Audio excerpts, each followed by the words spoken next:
توبہ ہے رشتہ داروں سے۔ رشتہ داریاں نری بیماریاں، اپنوں سے تو غیر اچھے۔ یہ سب آپ بھی سنتے ہوں گے نا، کیا خیال ہے؟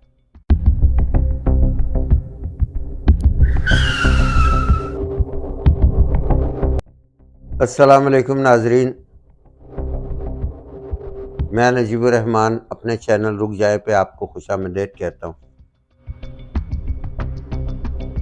ناظرین، ایسے ہی بیٹھے بیٹھے خیال آیا کہ اب کیا رشتہ داریاں رہ گئی ہیں، اور عموماً آپ کو اور ہم کو یہ سننے کو ملتا ہے ہم رشتہ داروں سے تنگ ہیں، اور رشتہ دار ایسے ہیں اور رشتہ دار ویسے ہیں۔ تو آج کی ویڈیو بڑی دلچسپ ہونے جا رہی کہ آخر یہ رشتہ دار ایک دوسرے سے تنگ کیوں ہیں، اور یہ ہم اپنے رشتہ داروں سے کیوں تنگ ہیں۔ اس سے پہلے کہ آگے مزید بات بڑھے، میرے چینل کو سبسکرائب کریں اور بیل آئیکن کو پریس کریں تاکہ آئندہ بھی میری ویڈیوز آپ کو بر وقت ملتی رہیں۔ ناظرین، اکثر اوقات یہ ارد گرد آس پاس اپنے ماحول میں یہ گلے ملتے ہیں رشتہ داروں کے بارے میں، لیکن جتنے لوگ بھی یہ گلا کرتے وہ بھی کسی نہ کسی کے رشتہ دار ہوتے ہیں۔ مطلب جب رشتہ داروں کے بارے میں بات کی جاتی تو کیا یہ بات کرنے والا خود کسی کا رشتہ دار نہیں ہوتا؟ یہ گفتگو کرنے والا خود بھی کسی طرح سے رشتہ دار کا کردار نبھا رہا ہوتا ہے، کسی نہ کسی کے ساتھ، ایک کے ساتھ نہیں، بہت ساروں کے ساتھ۔ تو پھر ہم یہ رشتہ داریوں کو کیوں بیماری ایک سمجھتے ہیں، اور کیوں رشتہ داروں سے تنگ ہیں، اور کیوں توبہ کرتے ہیں اور غیروں کو اچھا سمجھتے ہیں؟ اس کی ایک چھوٹی سی وجہ جو کہ بہت بڑی بھی ہے۔ تو چھوٹی سی وجہ یہ ہے کہ معاشرے میں سے ویلیوز ختم ہو گئی، ادب آداب ختم ہو گیا، ایک دوسرے کا احترام ختم ہو گیا۔ اب تو بھائی بھائی کو برداشت نہیں کرتا۔ شادی ہوتی ہے، وہی بھائی جو ایک گھر میں ساتھ پلے ہیں وہ ایک دوسرے کے رشتہ دار ہو جاتے ہیں، کیونکہ بیگم صاحبہ تشریف لے آتی ہیں۔ اب وہ جب بیگم کے رشتہ دار ہوئے، دیور بھیا یا جیٹھ صاحب، تو پھر وہ بھائی کے بھی رشتہ دار ہو گئے، کیونکہ امامت تو آج کل انہی کی چل رہی ہے نا۔ اب مردوں کی امامت تو بس مسجدوں تک رہ گئی، آپ گھروں کے اندر جو ہے وہ بیگمات کی امامت چل رہی ہے۔ نہیں، ایسی بات نہیں ہے۔ ویلیوز جو ہمارے معاشرے کی جو اقدار تھیں، ان کے اندر رشتہ داری کی بڑی اہمیت تھی۔ آج بھی بلکہ جہاں سادہ مزاج لوگ رہتے ہیں، رشتہ داری بڑی اہمیت رکھتی ہے، اور جہاں یہ کہا جاتا ہے کہ رشتہ داروں سے تنگ ہے، وہاں یہ بھی کہا جاتا ہے، جہاں کہا جاتا ہے کہ اپنوں سے غیر اچھے، تو وہاں یہ بھی کہا جاتا ہے کہ اپنا اگر مارے گا تو سائے میں مارے گا۔ تو یہ ایک ڈفرنس یقیناً ہے، ایک دوسرے سے واقف کاری ہوتی ہے۔ اس کی وجہ پھر بھی یہ ایک ناراضگی میں کیوں تبدیل ہو جاتی ہے؟ اس کی وجہ یہ ہے کہ ہم لوگوں میں باہمی احترام ختم ہو گیا۔ باہمی احترام کیسے چلتا ہے؟ اس سے پہلے میں نے ایک ویڈیو میں بات کی تھی خاندانی نظام کے بارے میں، کہ اکٹھے رہ کر بڑوں کا احترام اور چھوٹوں کے ساتھ اچھا سلوک ہم سیکھتے ہی نہیں۔ ماں باپ سے شادی ہونے کے چند دن بعد سوائے الگ ہونے کے کوئی راستہ نظر نہیں آتا۔ وہی ماں جس نے پالا ہے وہ بھی چبھنے لگ جاتی ہے، کیونکہ بیگم کو چبھتی تو صاحب کو بھی چبھتی ہے۔ وہی باپ جس نے پالا، جس نے ساری زندگی لگا دی، وہ بھی چبھنے لگ جاتا ہے۔ لیکن جو ملکہ رانی آئی ہیں وہ بہت زیادہ اچھی لگتی ہیں۔ تو اس کی وجہ تربیت اور ماحول میں خرابی ہے۔ دیکھیں، ایک دوسرے سے جتنا بھی قریبی رشتہ ہو، اگر بہن بھائی ہوں، چچا بھتیجا ہوں، ماموں ہوں، کوئی بھی ہو، آپس میں یہ کرٹسیز کے لیے، ایک دوسرے سے اچھے سلوک کے لیے یہ رشتے ہوتے ہیں۔ یہ رشتے ایک دوسرے کے معاملات میں ٹانگ اڑانے کے لیے نہیں ہوتے۔ اگر آپ اپنے ماموں کو احترام دیں گے تو ماموں آپ سے پیار بھی کریں گے۔ اگر آپ اپنے چچا کو احترام سے پیش آئیں گے تو چچا بھی آپ سے شفقت سے پیش آئیں گے۔ لیکن ویلیوز کیوں ختم ہوگی؟ کہ ہماری تربیت میں بڑوں کا احترام اب شامل نہیں رہا۔ بڑوں کا احترام کیسے ہمیں پتہ لگے کہ بزرگوں کا، خاندان کے بڑوں کا احترام کرنا ہے؟ یہ تو ہمیں پتہ لگتا ہی نہیں ہے، ہم اس کی مثال ہی نہیں دیکھتے کہیں۔ عموماً میں تمام گھرانوں کے بارے میں بات نہیں کر رہا، کچھ گھرانے اب بھی ویلیوز کو کیری کریں۔ کیا ہوتا ہے کہ میاں بیوی اور بچے ایک گھر میں، دادا ابو تو غائب ہیں، وہ تو کہیں اور رہتے ہیں، دادا دادی کو الگ کہیں رکھا ہوا ہے، ان کے ساتھ نہیں رہ رہے۔ اب جب ان بزرگوں کو بچے نہیں دیکھیں گے، اپنے ماں باپ کو اپنے بڑوں کا احترام کرتے ہوئے نہیں دیکھیں گے، تو وہ اپنے ماں باپ کا احترام کیسے کریں گے؟ اب دادا کا احترام کرنا آ گیا تو پھر نانا بھی ہے، وہ بھی دادا جیسے بزرگ بڑے آدمی نظر آئیں گے تو بچے ان کا بھی احترام کریں گے۔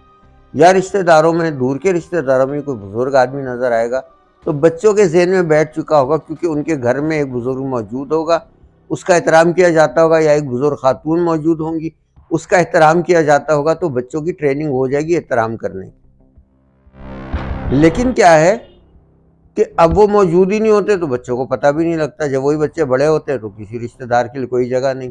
مگر اب جب شادی کرنی ہے، کوئی فنکشن کرنا ہے، کسی نے اس کو سالگرہ منانی ہے، کسی نے کچھ نہ کچھ میل جول بھی رکھنا ہے، رشتہ داروں سے میل جول بھی رکھنا ہے، لیکن رشتہ داری نبھانے کا سلیقہ نہیں آتا۔ یہ سلیقہ نہ ہونے کی وجہ سے کیا ہوتا ہے، جیسے کہ اب آگے مل کے چلے گئے، اب گھر کے اندر گفتگو شروع ہو جاتی ہے۔ وہ دیکھا وہ اس کی بیوی نے کیسے کپڑے پہنے ہوئے تھے، انتہائی جاہل لگ رہی تھی، برائیاں غیبتیں شروع۔ اب وہ بچے جو یہ سن رہے ہیں، ان کے دل میں کیا ان رشتوں کے لیے احترام، تقدس اور محبت آئے گی؟ نہیں آئے گی۔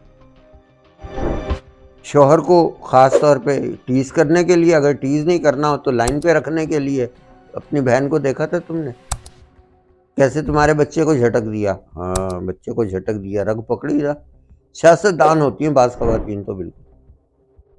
اب وہ بھائی کے دل میں بہن کے لیے بات پیدا ہو گئی، اسی طرح بھائی کو بھائی کے بارے میں کر دیا، اور پھر یہ کہ گفتگو کے دوران آپس میں وہ پوچھ لیا اس کو، اپنی بھابھی کو، نان صاحبہ تشریف لائی ہیں، کہ وہ تمہارا وہ بھائی کا سنا اس کو سزا ہو گئی تھی۔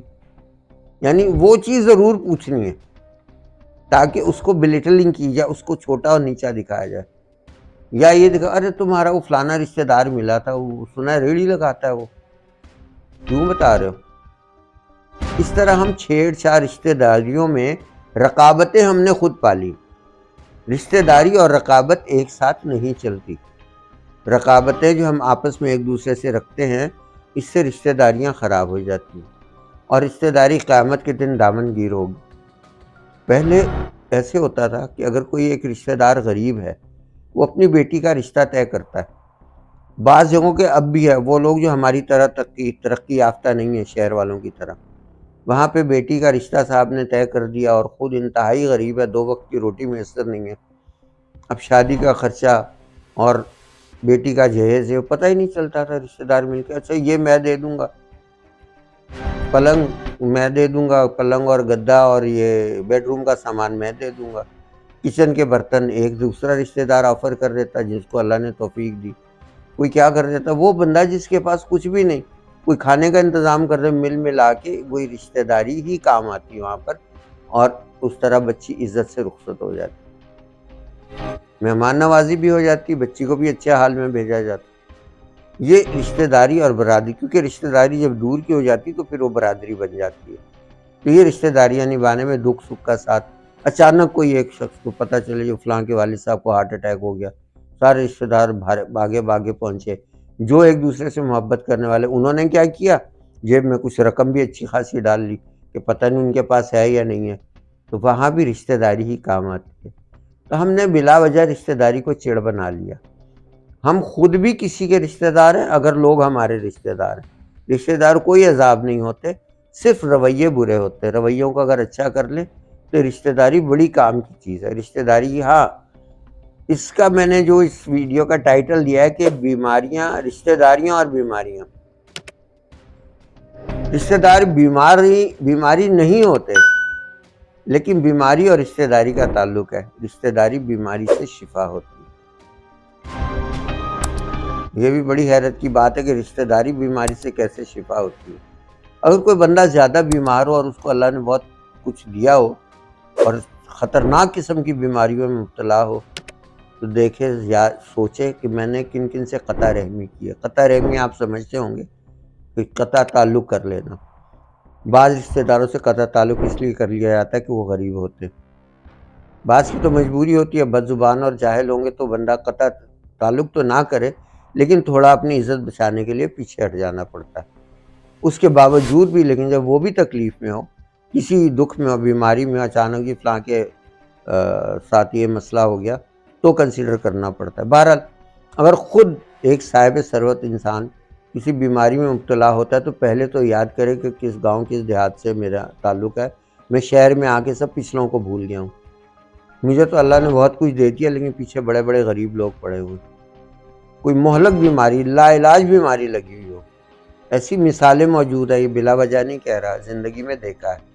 جائے اپنے رشتہ داروں سے جن کو چھوڑا ہوا ہے ان سے سلام دعا کرے، ان سے محبت سے بات کرے، ان کی دلجوئی کرے، ان کی جو بھی اندر بڑی پردے داری سے بڑی رازداری جو امداد اللہ واسطے ان کی مدد کرے، ان کے مسائل کو دیکھے، کوئی کسی کا کوئی دکھ ہے دور کرے، کسی کی کوئی بیماری ہے تو علاج کے لیے اس کے انتظام کرے۔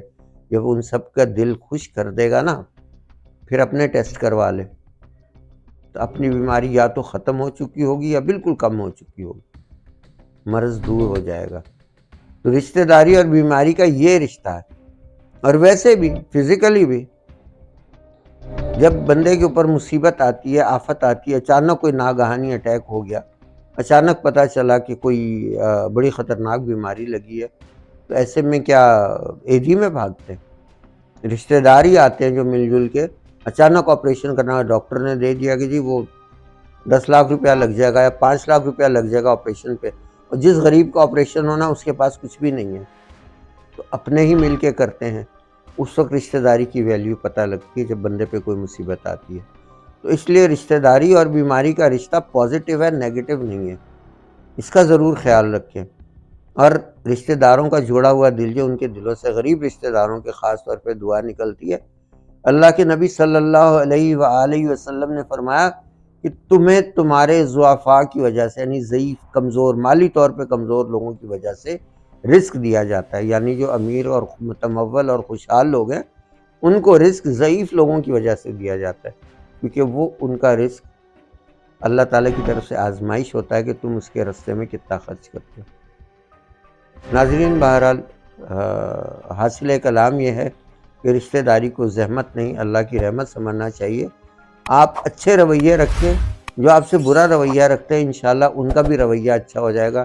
تھوڑا سا برداشت کرنا پڑتا ہے، تھوڑا سا درگزر کرنا پڑتا ہے، اور یہ درگزر اور برداشت دنیا میں بھی کام آتی ہے اور آخرت میں بھی۔ بہت شکریہ ناظرین، اللہ حافظ۔